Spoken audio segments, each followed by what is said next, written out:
नमस्ते. मी सौरजनी महेश जगताप, प्राचार्य Jagtap international school and junior college of arts, commerce and science, वाठार. नुकत्याच आता प्रॅक्टिकल एक्झाम सुरू आहेत 12वी बोर्डच्या आणि येणाऱ्या 10 फेब्रुवारीला त्यांची एक्झाम सुरू होतीये. तेव्हा लँग्वेजचा इंग्लिश पेपर असणार आहे आणि विद्यार्थी वर्षभर अभ्यास करत असतात तरीही कुठेतरी कन्फ्यूज असतात की पेपर कसे लिहिले गेले पाहिजेत.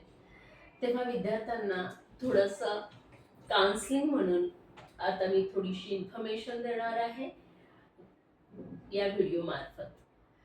तर विद्यार्थ्यांनी लँग्वेजचे जे पेपर असतील ज्यामध्ये इंग्लिश येतो आणि जॉग्राफी येत असतो, मराठी असतो, तर तुम्हाला हे जे पेपर आहे जॉग्राफी सोडून इंग्लिश आणि मराठी यामध्ये पॅरेग्राफ्स दिले जातात आणि मोस्टली त्याचे आन्सर्स त्यामध्येच असतात.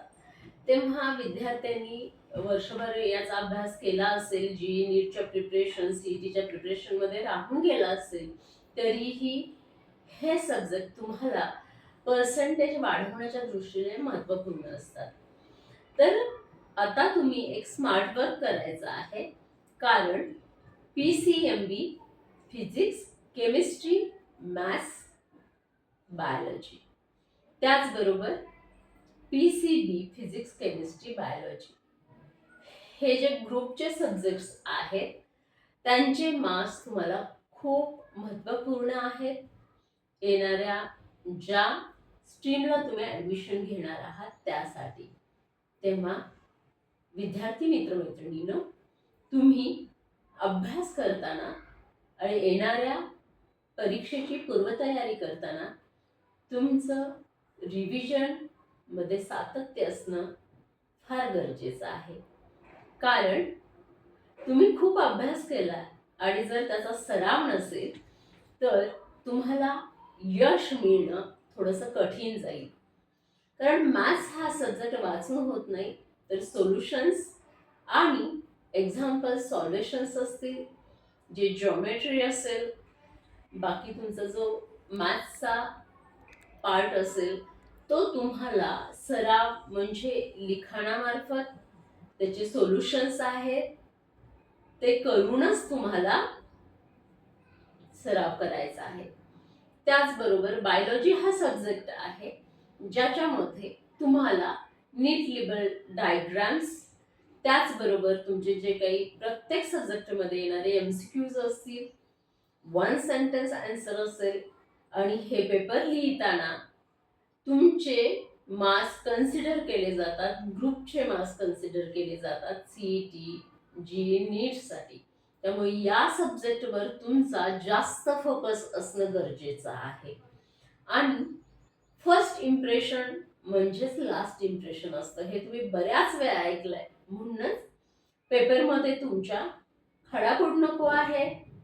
त्याचबरोबर तुमचं अक्षर हे खूप सुंदर असलं पाहिजे. म्हणजे पेपर रायटिंग हे तुमचं कसं असलं पाहिजे, खूप नीटनेटकं असलं पाहिजे. फिजिक्स, केमिस्ट्रीमधले जे काही तुमचे रिॲक्शन्स असतील, फिजिक्समधले इक्वेशन्स असतील आणि ज्या चॅप्टरला वेटेज आहे त्या चॅप्टरचाच स्टडी करणं खूप गरजेचं आहे. आणि हे स्मार्ट वर्क तुम्हाला येणाऱ्या काही दिवसांवर मध्ये करायचं आहे.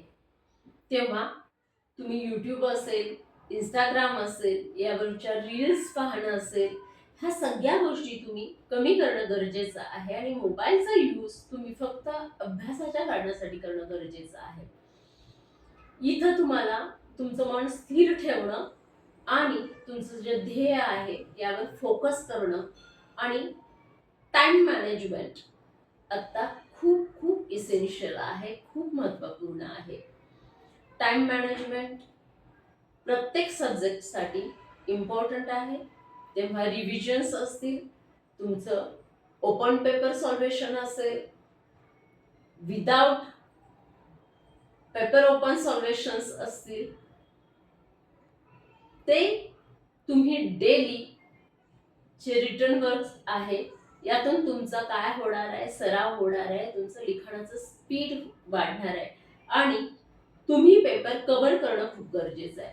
आणि सर्वात महत्त्वाचा विषय आणि महत्त्वाचा भाग म्हणजे जेव्हा पेपर सॉल्व्ह करत असता तेव्हा क्वेश्चन नंबर फर्स्ट त्यामधले बिट्स असतील, क्वेश्चन नंबर 2 त्यामधले बिट्स असतील, question number 3 x Y Z जे क्वेश्चन्स असतील आणि त्याच्यामध्ये जे बिट्स असतील ते व्यवस्थित तुम्ही क्रमवारे सॉल्वेशन करत जा.